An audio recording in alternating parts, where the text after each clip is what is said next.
õhtust kõigile minu poolt. Ja mul on nii hea meel näha, et nii noored siin olete. Ma ootasin veidi teist audientsi, aga väga vahva, et huvi tunnete sellise teema vastu. Ja mul on hea meel, et mulle pakuti võimalust täna siin rääkida väljasuremistest, mis tegelikult ei ole just eriti see teema, millest ma väga palju teaksin, kuna ma ei ole ei ökoloog ega bioloog. Olen füüsik hoopis, aga panin oma ettekande pealkirjaks elu ja surm matemaatilistes mudelites, et mul on natukene rohkem niisugust liikumisvabadust siin teemas. Ma räägin teile arvatavasti asjadest, millest võib-olla kuskil koolis matemaatika või bioloogia tunnis juba kuulnud olete. Ja siis ma toon mõned näited ka enda uurimustöödest ja mudelitest, mida mina olen uurinud. Sissejuhatuseks veidi minust endast. Et ma olen siis kõik oma ülikooli diplomid saanud Tartu Ülikoolist, aga ma olen natukene ka maailmas ringi vaadanud ja juba doktorantuuri aeg ma olin kuskil aasta aega Saksamaal Augsburgis ja pool aastat Marburgis Saksamaal ja pool aastat Camerinos Itaalias. Ja peale doktorantuuri läksin ma edasi Mallorcale, olin seal Balearide ülikoolis ja sealt edasi läksin Kopenhaagenisse Niels Bohri instituuti. Kui ma hakkasin tegema teadustööd 18 aastat tagasi, bakalaureuse õpingute lõpus, siis ma hakkasin kõigepealt uurima difusiooniprotsesse. Ehk kindlasti olete te koolis kuulnud Browni liikumisest. Ja kõige lihtsam näide difusiooniprotsessist on näiteks, kui te panete veeklaasi ühe tilga tinti, siis mõne aja pärast teil kogu see vesi seal veeklaasis on ühtlaselt seda tindivärvi, mis iganes värvida siis teil seal oli. Doktorantuuri aeg hakkasin ma uurima sellist asja nagu anomaalne difusioon. Anomaalset difusiooni on 2 liiki. Siin see näide on subdifusioon, ehk see on aeglasem kui tavaline difusioon ja superdifusioon on siis, mis on kiirem kui tavaline difusioon. Ja niisuguse uitliikumise kaudu siis ütleme, jõudsin ma kuskil doktorantuuri lõpuks ja järeldoktorantuuris komplekssüsteemide uurimiseni. Mis asjad on komplekssüsteemid? Need on süsteemid, mis koosnevad mitmest osast, alamsüsteemist, ja need interakteeruvad omavahel. Ehk on teatud vastastik mõju nende vahel. Ja tavaliselt see interaktsioon on ka mittelineaarne, ehk natuke keerulisem kui lineaarne. Komplekssüsteemide niisuguseks kõige iseloomulikumaks tunnuseks on see, et süsteemi kui terviku käitumine on kvalitatiivselt erinev tema osade käitumisest. See siin on minu lemmik komplekssüsteem, lemmik näide, need on minu 4 last ja kui nad on üksinda kodus, siis nad on hästi head lapsed, ma võiks ütelda, et peaaegu inglikesed, aga kui nad on 4 koos, siis see nende terviklik käitumine on niisugune üsna põrgukari. Veel komplekssüsteemidest näiteid. Näiteks globaalne kliima, mis meil on hästi niisugune oluline teema, maakoor, sellest tekivad maavärinad, ökosüsteemid, millest me täna räägime, elusorganismid, aga samas ka need elusorganisme moodustavad rakud ise on komplekssüsteemid. Ühiskond kindlasti, igasugused organisatsioonid, kool, majandus, rahandus, terve universum. Et tegelikult ongi kõik see, mis meid ümbritsev, et kui vaadata teatud nurga alt, siis need kõik niisugused makroskoopilised süsteemid ongi vaadeldavad komplekssüsteemidena. Me ise võime otsustada, kuidas me oma komplekssüsteemi defineerime ja üsna tihti need komplekssüsteemid või selle osad võivad ka interakteeruda ümbritseva keskkonnaga. Mida suurem on siis sinna süsteemi kuuluvate elementide hulk, alamsüsteemide hulk, siis seda keerulisem see süsteemi komplekssus on.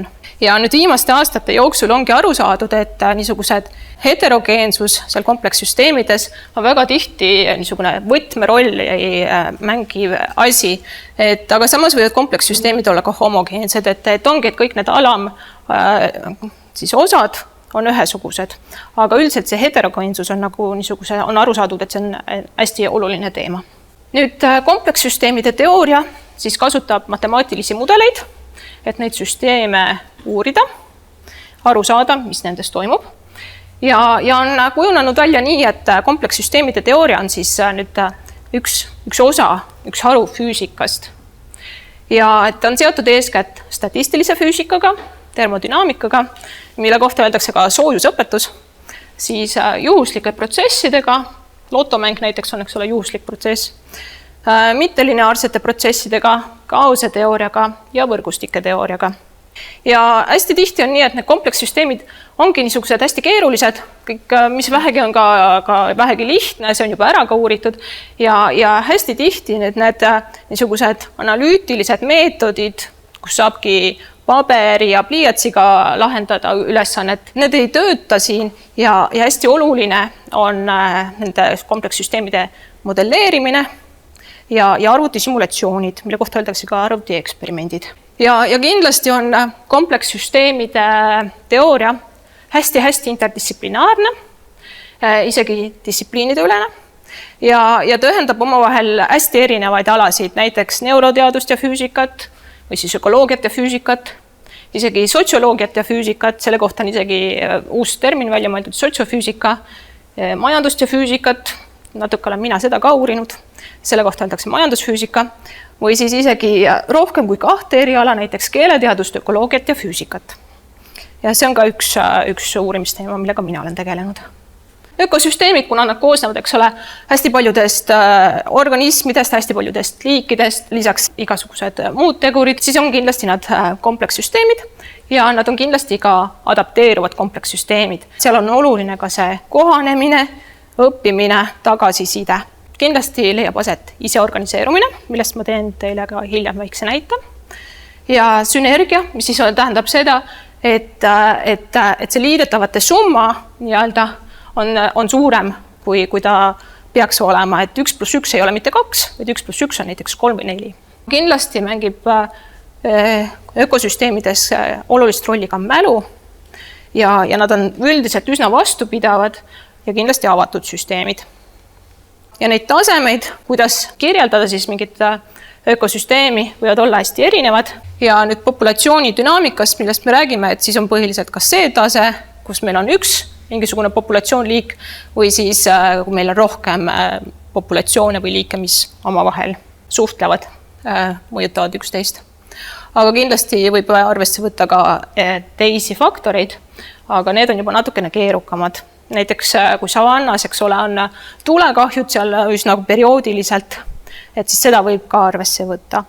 Populatsiooni dünaamika, selle 2 kõige olulisemat komponenti on kindlasti sünd ja surm. Populatsiooni dünaamika ise on juba üsna vana, rohkem kui 200 aastat ja selle niisuguseks vundamendiks loetakse Malthuse kasvumudelit. Malthuse mudelis siis eeldatakse, et ressursid on piiramatud, toit ei saa mitte kunagi otsa näiteks ja puudub konkurents. Siis sõltuvalt sellest, milline on erinevus sündivuse ja surmade vahel, siis kas meil see populatsioon kasvab eksponentsiaalselt, jääb ajas konstantseks, võrdseks algse populatsiooni suurusega või siis kahaneb eksponentsiaalselt. Et see on siin see Malthuse võrrandi lahend. Kui surevus on suurem kui sündivus, siis see tõenäosus, et see populatsioon sureb välja, on kindel sündmus. Aga samas ka juhtudel, kus meil on sündivus ja surevus sellised, et kas see populatsioon peaks siis kasvama või jääma konstantseks, kui me võtame üle mitmete populatsioonide keskmise, siis tegelikult ka sellistel juhtudel on olemas lõplik tõenäosus, et see populatsioon kaob, aga see on seda väiksem, mida suurem on siis see algne populatsiooni suurus ja mida suurem on vahe siis sündivuse ja surevuse vahel.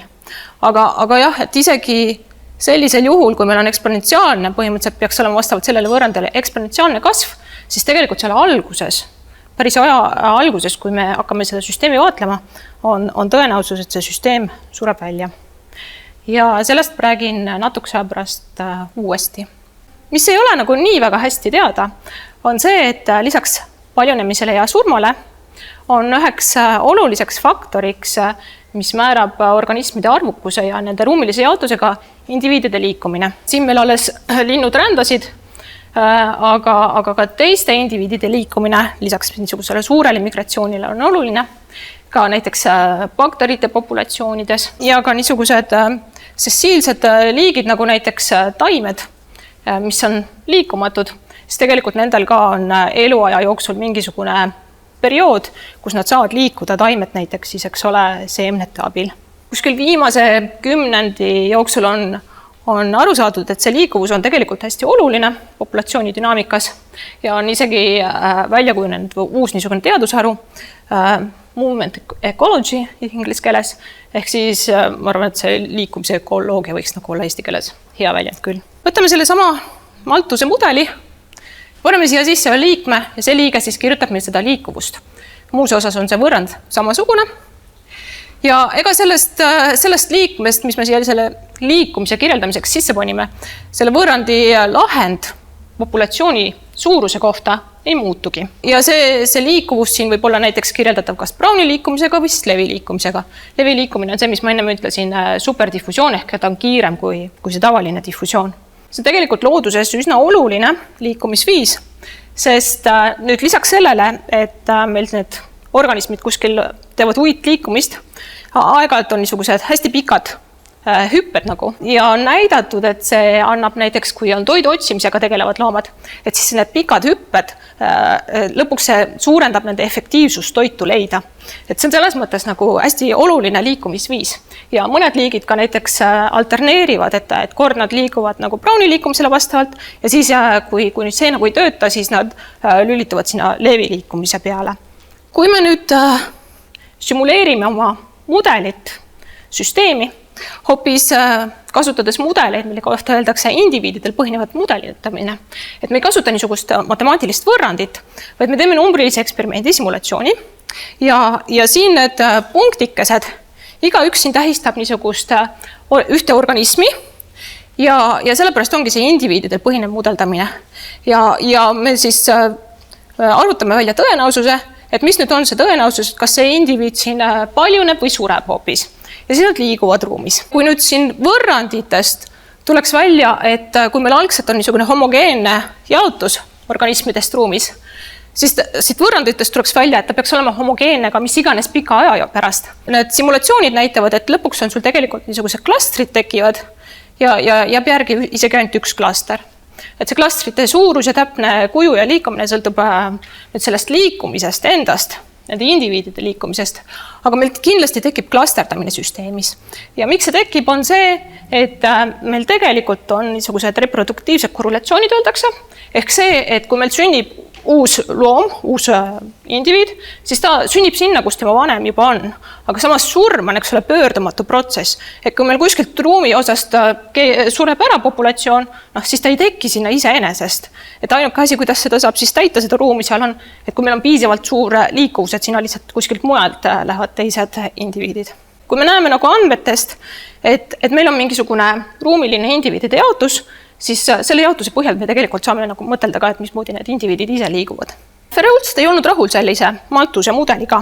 Ja Verhulst ütles, et meil ei saa ju olla, et piiramatud ressursid on, et tegelikult me ju teame, et looduses on piiratud ressursid, eks ole, ja meil toimub alati liigisisene konkurents nendele ressurssidele. Ja see konkurents mõjutab loomade organismide paljunemist ja suremist. Nüüd siin võrrandis, see esimene pool on nagu see Malthuse võrrand, mis meil ennem oli, eks ole, aga et siin see teine liige kirjeldabki siis seda piiratud ressurssi ja konkurentsi sellele. Ja ka siin on süsteemi kandevõime. See tähendab arvukuse, mille juures sündivus ja suremus on ühe suuruse tõenäosusega. Me võime kirjutada selle sama võrrandi siin kell natukene teistmoodi, mida midagi on juhtunud siin, natuke pahasti näeb välja, aga pole vahet, siin on kandilised sulud.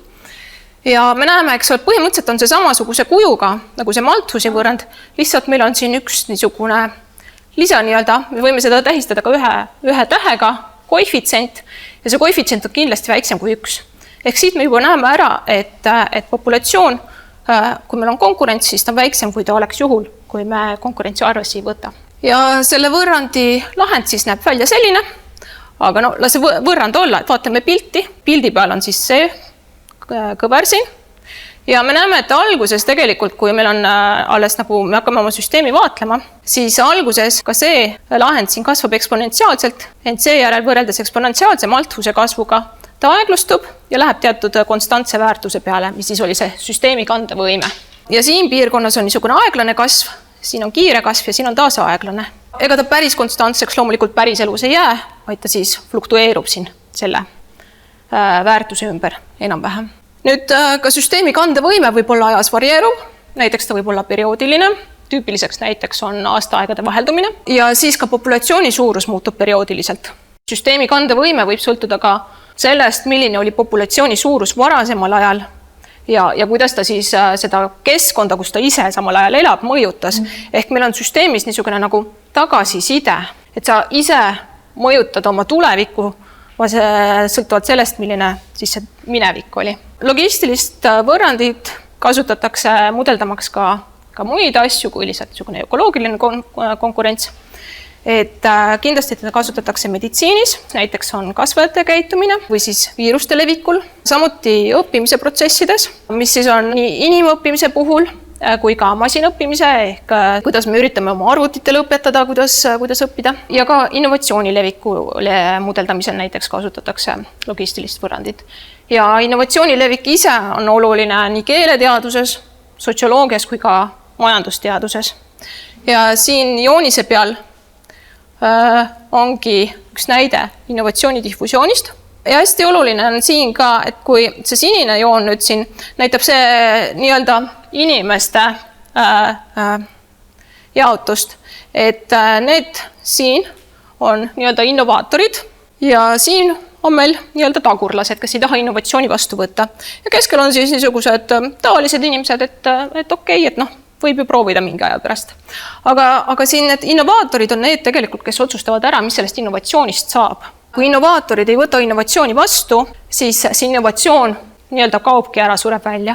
Et see on see sama, mis ma ennem ütlesin, eks ole, et ka kui meil on isegi eksponentsiaalne kasv, siis alguses tegelikult on lõplik tõenäosus, et see populatsioon sureb ikkagi välja. Ja sama asi on innovatsiooniga.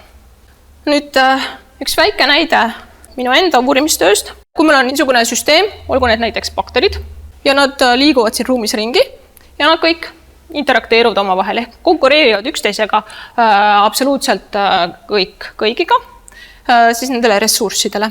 Siis sellisel juhul, eks ole, see konstantne surma ja sündivuse määrad, et me võime asendada niisuguse lihtsa lineaarse sõltuvusega.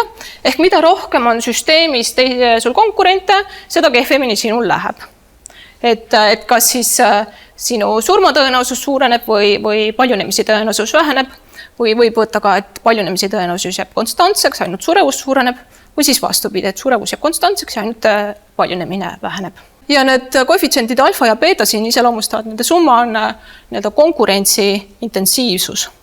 Ja kui me oleme sellest joonest siinpool, ehk meil on vähem kui see N tärniga konkurente, siis meie paljunemine on tõenäosem ja kui me oleme siinpool, meil on rohkem konkurente kui see kriitiline arv konkurente, siis suremus on tõenäolisem. Ka sellisel juhul me näeme, et tekib niisugune klasterdumine, aga sellest olulisem on see, siin on nüüd numbrilisest simulatsioonidest tõenäosusjaotus, et kui palju meil on indiviide süsteemis. Ja kuigi see süsteemi kandevõime sõltub siin nüüd, eks ole, sellest sündivusest ja suremusest, kui meil ei oleks mitte ühtegi konkurenti, siis kui alfa ja beta väärtused on fikseeritud, siis me näeme, et see kandevõime sõltub ainult sellest, milline on see sündivuse ja suremuse vahe. Aga kui me nüüd teeme eksperimendi, kus meil sündivuse ja suremuse vahe on konstantne, aga me varieerime RB0 ja RD0 ehk siis sündivuse suremuse väärtusi selliselt, et surevus kasvab. See tähendab ka seda, et sündivus kasvab. Aga see, et meil surevus kasvab, tekitab meil süsteemi ikkagi fluktuatsiooni. Te näete, et mida suurem on RD0. RB0 on ka suurem, aga seda laiem meil see jaotus on. Ja see tähendab seda, et süsteemis on suuremad fluktuatsioonid. Ja mida suuremad on fluktuatsioonid süsteemis, seda suurem on tõenäosus, et süsteem sureb välja. Ehk ka päris elus, kui te mõtlete, eks ole, et see, et meil on nagu tingimused on nii-öelda samad, süsteemi kandevõime on sama, see ei tähenda tegelikult veel midagi. Kui meil on ikkagi suured fluktuatsioonid, siis me tegelikult paneme oma süsteemi ohtu. Üldiselt see ei ole just väga realistlik, et me konkureerime kõigiga, et on ka sellised mudelid, kus siis võetakse nii-öelda piiratud interaktsioon, et ongi, et see bakter siin, ütleme siis, konkureerib ainult nendega, kes on teatud raadiuse kauguselt temast. See võrrand kirjeldab seda süsteemi. Siin on tegelikult see maltuse mudel. Siin on nende omavaheline konkurents, mis siis nüüd on piiratud ruumi sees ainult. Ja see on see liikuvus. Ja sellise süsteemi puhul on hästi huvitav, et tekib niisugune iseorganiseerumine. Mäletate, ma enne mainisin teile iseorganiseeruvust. Ja see ongi, et tegelikult me siin alustasime samamoodi niisugusest homogeensest jaotusest. Et kui tehakse pidu, eks ole, kõik sagivad niisama ringi kuskil suvaliselt. Aga siis mõne aja pärast meil see süsteem ise absoluutselt ise organiseerub niisugusse perioodilisse mustrisse nagu. Et tekivad klastrid ja siin klastrite vahel on üsna tühi ala. Ja see tühi ala, selle kohta öeldakse surmatsoon, sest seal on tõenäosus suremuseks palju kõrgem kui paljunemiseks. Ja see on seotud sellega, et need vaesekesed, kes satuvad siia alasse, need tunnevad kas 2 või siin isegi 3 klastrist konkurentsi. Aga see klastrite niisugune perioodiline struktuur tekib iseenesest. Need on näited päris elusloodusest. Siin on bakterid, mis kasvavad rõõmsalt ja siin on taimkatte niisugune muster. Siin on 2 klastri vahel on 60 meetrit ja see on küll niisugune natukene ebakorrapärasem kui see, aga ka siin süsteemis, kui me surevust tõstame, siis see läheb niisuguseks ebareeglipäraseks ja üsna sarnaseks sellele, mis on siis looduses vaadeldud. Aga selliste klastrite tekkimiseks on teatud omad tingimused, suremuse ja sündivuse vahe peab olema piisavalt suur ja diffusioon peab olema piisavalt väike. Ja pole vahet, et kas meil on siis tegemist levi liikumisega või Browni liikumisega, mõlemal juhul leiab niisugune klasterdumine aset. Loodususe eks ole on, et ei ole meil ainult liigisisene konkurents, vaid tegelikult erinevad liigid konkureerivad omavahel samadele ressurssidele. Sellist olukorda kirjeldab Lotka-Volterra konkurentsimudel. Ja meil on siin siis 2 võrrandit. Üks võrrand on ühe liigi jaoks ja teine võrrand on teise liigi jaoks. Ja see esimene liige on ikka see sama, milline oleks populatsiooni kasv siis, kui meil konkurentsi üldse ei oleks. Teine liige siin kirjeldab liigisisest konkurentsi, kuidas see siin oma vendadega konkureerib ja tema oma vendadega. Ja see 3. liige siis kirjeldab seda, kuidas need 2 liiki omavahel konkureerivad. Ja need parameetrid alfa 1,2 ja alfa 2,1 siis kirjeldavad seda, kuidas siis liik 2 mõjutab liik 1 ja liik 1 liiki 2. Ja ka siin on sees süsteemi kandevõime. Ja hästi oluliseks nüüd selle mudeli uurimisel saadud tulemuseks on see, et Lotka-Volterra konkurentsimudel ennustab, et 2 liiki saavad stabiilselt, see tähendab see, et ajas stabiilselt, eks ole, mitte niimoodi, et lõpuks midagi juhtub. Eksisteerida ainult siis, kui liigisisene konkurents on suurem kui liikide vaheline konkurents. Ja nüüd, kui meil on rohkem kui 2 liiki, siis selline süsteem saab stabiilne olla ainult siis, kui interaktsioon liikide vahel muutub vastavalt looduslikule valikule. Minu enda niisugune lemmikteema ongi, eks ole, et olete juba aru saanud, liikuvuse rolli uurimine. Ja alustame sellisest näitest, kus meil on pool populatsioonist, muidu on need osakesed, need organismid siin absoluutselt ühesugused, aga pool populatsioonist tema liikumine on kirjeldatav Browni liikumisega ja pool populatsioonist tema liikumine on kirjeldatav Levi liikumisega.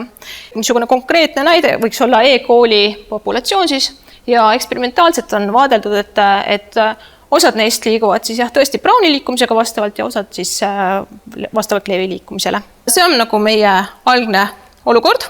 Nad on homogeenselt jaotatud ruumis. Ja kui me nüüd vaatame, et mis on see nende konkurentsi resultaat, siis me näeme, et sõltuvalt sellest, milline on siis see üldistatud diffusiooni koefitsient Levi, nende kohta öeldakse Levi putukad ja Browni putukatel, siis osadel juhtudel meil võidavad Levi putukad ja osadel juhtudel Browni putukad.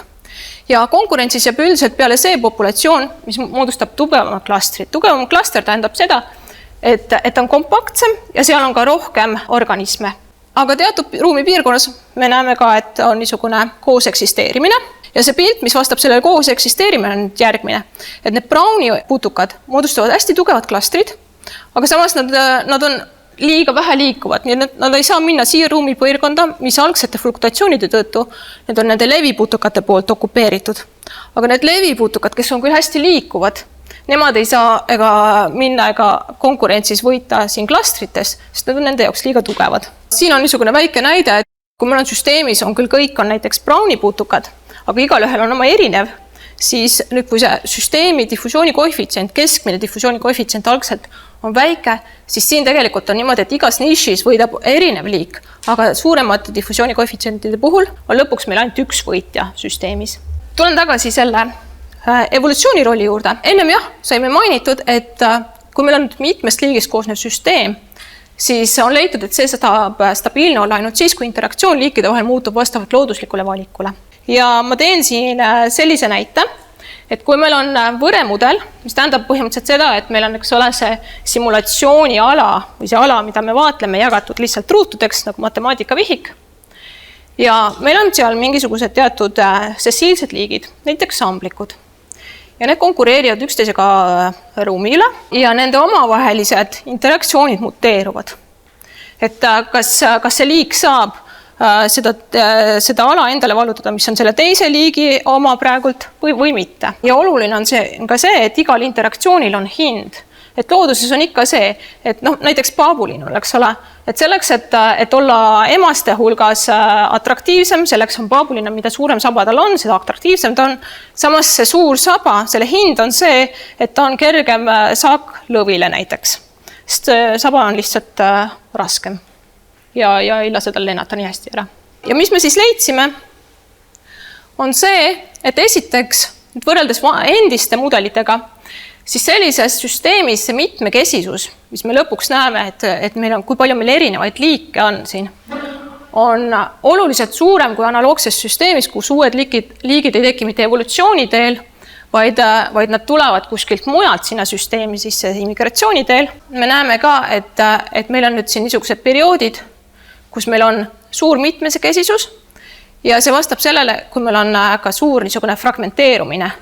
Et siin kõik need väiksed erinevad täpikesed, need on erinevad fragmendid. Ja siis meil on teatud perioodid, kus mitmekesisus langeb oluliselt ja ka see klastrite arv süsteemis fluktueerib hästi palju. Ja need kahe niisuguse nagu bistabiilne süsteem. Ja see joonis siin näitab, et see suur mitmekesisus on positiivsest tagasisidmest selles, et meil on vähe interaktsioone.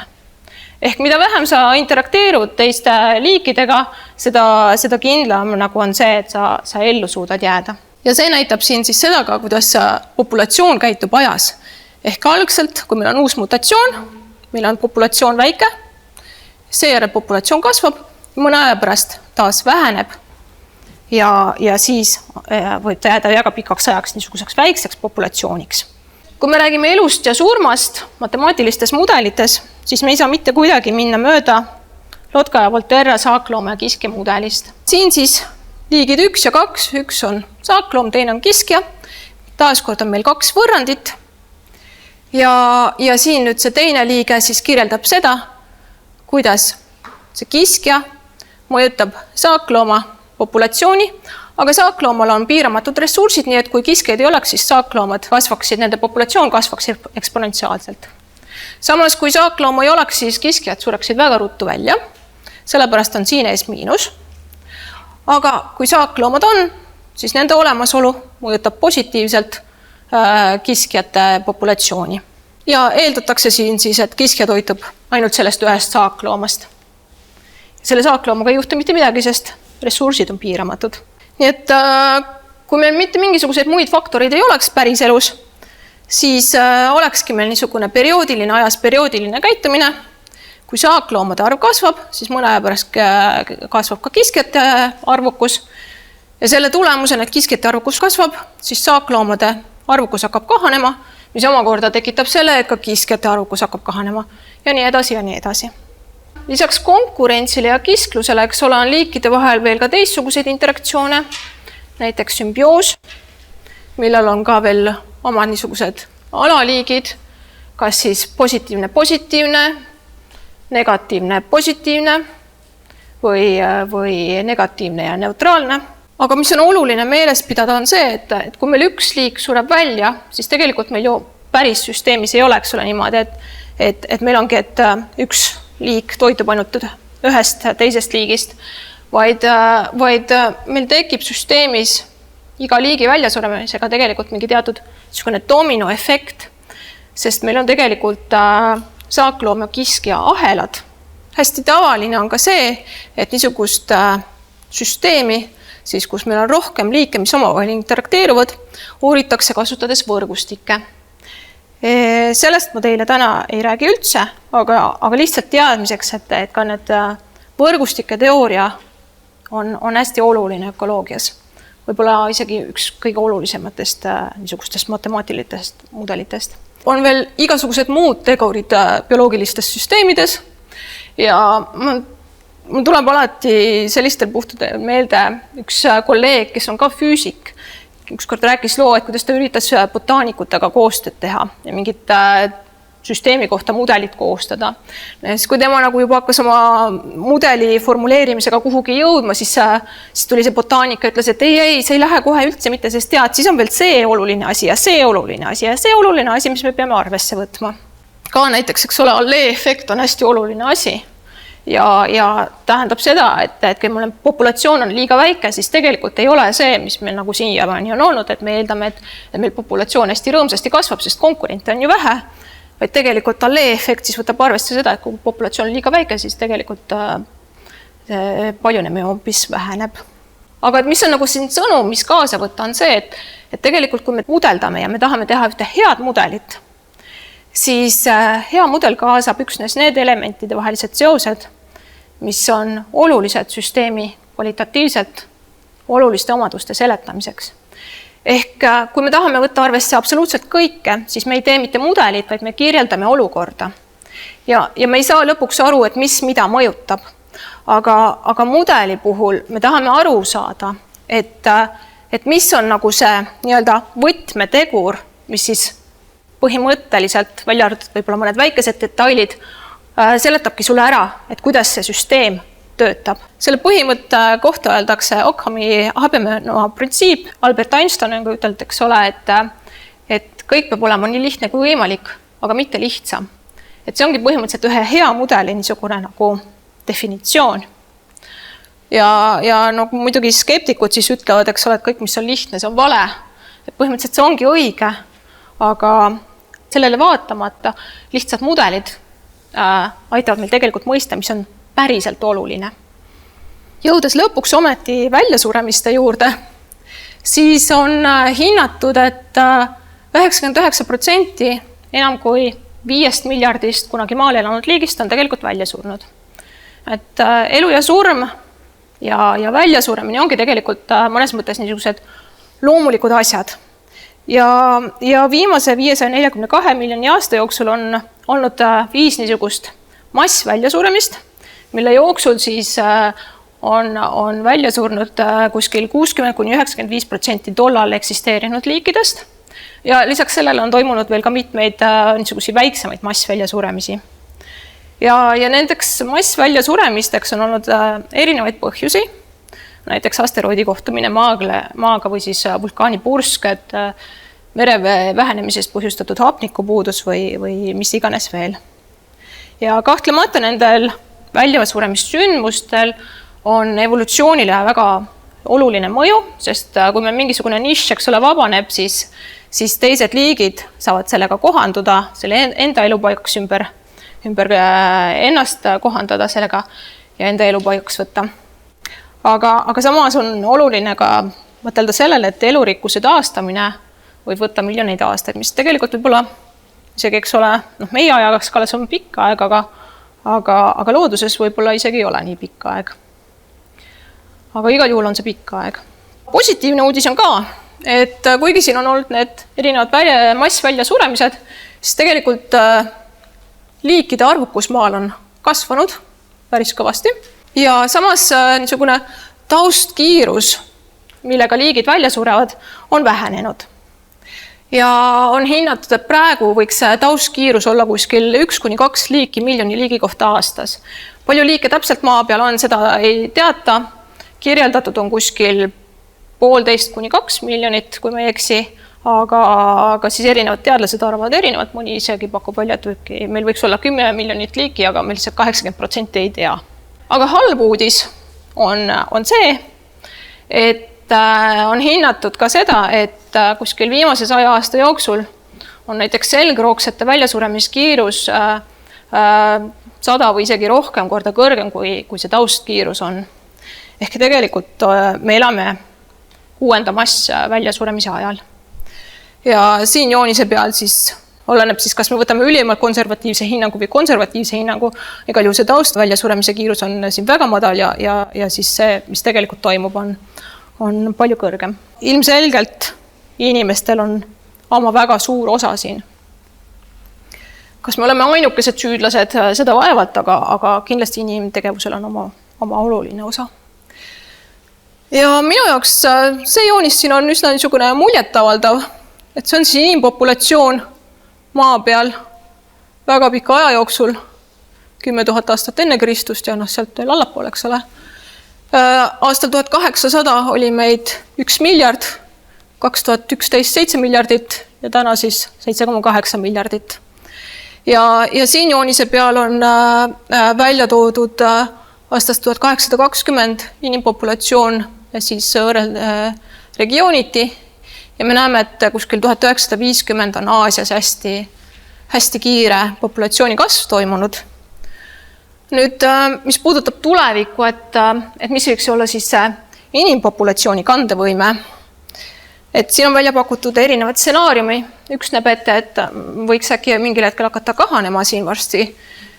Keskmine stsenaarium näeb ette, et see kandevõime võiks olla kuskil 9–10 miljardit inimest maa peal. Ja teatud stsenaariumid pakuvad välja ka, et inimkond võiks veel kasvada. Nüüd taaskord regiooniti, see kriips on siis aasta 2020, kus me oleme täna. Ja see on nüüd see keskmine stsenaarium siin, et sellele vastavalt siis Aasias võiks hakata populatsioon langema, aga Aafrikas kasvab veel päris kõvasti. Et hakata vaikselt kokku võtma, siis üks selline slaid, kus meil on 2 joonist. Ja mõlema joonise peal siin on meil 4 liiki, 10 lindu. Ja küsimus on, et kas mõlemas süsteemis on elurikkus sama? 4 liiki, 10 lindu, mõlemal juhul, eks ole. Aga tegelikult on siin vasakpoolsel joonisel elurikkus palju väiksem, sest siin need populatsioonid on väga väikesed. Ja kui me räägime arvudest, siis tegelikult selle arvude taga on see, et liigi väljasuremisele eelneb ka kõigepealt liigi funktsionaalne väljasuremine. Ehk kui meil populatsioon on liiga väike, siis jah, meil on küll need loomad praegu täna veel olemas, aga nende liik ei kesta just eriti kaua ja kindlasti see liik, enne kui nad välja surevad, kaotavad ka oma tähtsuse ökosüsteemis. Ma juba ütlesin, et ma olen füüsik ja ma tulen tegelikult niisugusest laboris, kus tegeletakse muude asjade hulgas ka tumeaine uurimisega. Tumeainet, ma arvan, et te olete kõik kuulnud sellest. See on siis aine, mida ei ole näha, kuid mida saab kaudselt hinnata, siis mõõtes gravitatsiooni ja oletatakse, et tumeaine moodustab kuskil 80–85% universumis leiduvast ainest. Miks ta on oluline? Tumeaine olemasolu aitab meil mõista ja ennustada galaktikate käitumist. Et kui me seda arvesse ei võtaks, siis me ei suudaks paljusid asju seletada. Nüüd Tartu füüsikat kuskil 10 aastat tagasi pakkusid välja analoogse termini tumeelurikkus. Ma arvan, et sellest ei ole kuulnud. Ma kuulsin ka sellest alles eelmisel aastal. Ja tumeelurikkus siis tähendab seda, et see on looduskooslusest niisugune puudu olev osa. See tähendab liigid, mis võiksid kuskil olla, aga neid ei ole seal mingitel põhjustel. Ja info nüüd sellise tumeda elurikkuse kohta, seda saab igasuguseid andmebaase kasutades, kus on uuritud, kus on sarnased looduskooslused, tingimused on samad, aga siis kuskil mujal ei ole. See info tumeda elurikkuse kohta aitab mõista ühelt poolt, millised ökosüsteemid on, kuidas nad toimivad ja see info aitab meil teha ka otsuseid looduskaitsega seoses ja põllumajanduses ja samuti teha kindlaks niisugusi valesid liike, mis on siis võõrliigid või isegi kui nad on meie enda looduslikud liigid, aga nad teatud kohas ei peaks kasvama. Näiteks mingis rabas mingid orhideed ei peaks kasvama, sest nad tahavad aluselist mulda, aga seal on hoopis rabas peaks olema happeline muld, eks ole. Aga see on nagu näide just näiteks Kunda lähedalt, kus on siis tänu tsemendivabrikule niisugune saaste. Siin on üks joonis, kus on mõõdetud, missugune on elurikkus, mida me näeme. Siin on joonis, kus on siis see tume elurikkus. Ja on näha, et see tume elurikkus, lisaks sellele, et Kesk-Euroopas on ka see vaadeldav elurikkus suurem kui Põhjamaades näiteks, aga samas on siin Kesk-Euroopas ka see tume elurikkus palju suurem kui siin Põhjas või päris Lõuna-Euroopas. Ja seda siis arvatakse, et see on selle tõttu, et tänu intensiivsele põllumajandusele paljud liigid on seal ära kadunud. Aga samas, kui me teame, millised taimed kuskil võiksid kasvada, siis on võimalik midagi ka ette võtta, et võib-olla olukorda seal taastada. Ma räägin hästi kiirelt ka veidikene keelte konkurentsist ja väljasuremisest. Sest nagu ma mainisin juba ka, et lisaks niisugustele ökoloogiast inspireeritud mudelitele uurima ka keelte konkurentsi, kasutades siis matemaatilisi mudeleid. Ja meil just sel aastal sügisel tuli välja raamat, mille pealkiri ongi keeled ajas ja ruumis, mudelid ja meetodid komplekssüsteemide teooriast. Maailmas on kuskil üle 6000 keele. Mis asi on keel üldse, seda on, eks ole, natukene raske kindlaks teha, et kus läheb piir siis keele ja murde vahel, aga umbes nii, et 6000 või 7000 sinna vahele, umbes nii on hinnatud. Ja minu jaoks hästi huvitav fakt on see, et kuskil 94% maailma rahvastikust räägib ainult 6% olemasolevatest keeltest, ehk siis ülejäänud 94% keeltest räägib siis 6% rahvastikust, mis tähendab seda, et need keeled on hästi-hästi väikesed ja umbes pooled maailmas olevatest keeltest on väljasuremise ohus. Ja surnud keeleks nimetatakse siis seda keelt, mida enam ei kõnelda emakeelena või mida ei räägita enam üldse. Ja eesti keeles minu teada ei ole vist isegi terminit, aga inglise keeles on 2 erinevat terminit, dead language ja extinct language. Näiteks ladina keel on kindlasti surnud keel, dead language, aga samas ta ei ole extinct language, sest ta on olemas, teda kasutatakse, aga teda ei räägi mitte keegi emakeelena. On hinnatud, et igas kuus või siis äärmisel juhul igas kvartalis sureb keskmiselt üks keel välja. Ehk tegelikult keelte suremine on võrreldav liikide väljasuremisega. Ja keelte dünaamikat kirjeldavad mudelid on matemaatiliselt vägagi sarnased ökoloogiliste mudelitele. Sellepärast ma ennem mainisingi, et keeleteadus, ökoloogia ja füüsika on siis ka moodustavad niisuguse interdistsiplinaarse uurimisteema komplekssüsteemides. Kui me räägime keelte konkurentsist, siis keeled, eks ole, see nende ressurss nii-öelda on need rääkijad ja seal juures on võimalik ka erinevaid mudeleid, ühed on niisugused nagu, kus võetakse arvesse, et kas ühest keelest ja teine keel, aga siis on ka 3-tasandilised mudelid nii-öelda, kus arvestatakse sellega, et tegelikult inimesed võivad ju ka mitut keelt rääkida korraga, eks ole, 2-keelsed inimesed näiteks on meil. Ka see populatsioonidünaamika, millest me täna oleme rääkinud hästi palju, et keelte mudelid võivad populatsioonidünaamikat arvesse võtta, võivad mitte arvesse võtta. Et viimasel juhul siis, kui seda populatsioonidünaamikat arvesse ei võeta, sellisel juhul on meil lihtsalt, see ei ole nagu, et seda ignoreeritakse tegelikult, aga see on niisugune erijuht, kus meil on tegemist populatsioonidega, kus siis populatsiooni kasv on homogeenne ja mõlemas grupis, erinevas keelegrupis on sarnane juurdepääs ressurssidele. Ja näiteks võib siin tuua katalaani ja hispaania keele rääkijad Hispaanias. Ma olen ise teinud ka mudeleid, kus see populatsiooni dünaamika tegelikult määrab ära selle, milline keel jääb ellu või milline keel sureb välja. Ja samuti nagu siin ökoloogilistes mudelites, siis ka keelte konkurentsis ruumiline levimine on tegelikult üks väga oluline faktor, aga lisaks sellele ka tihedus, kui tihedalt need rääkijad on paigutatud ruumis, kas nad on hajunult või koos.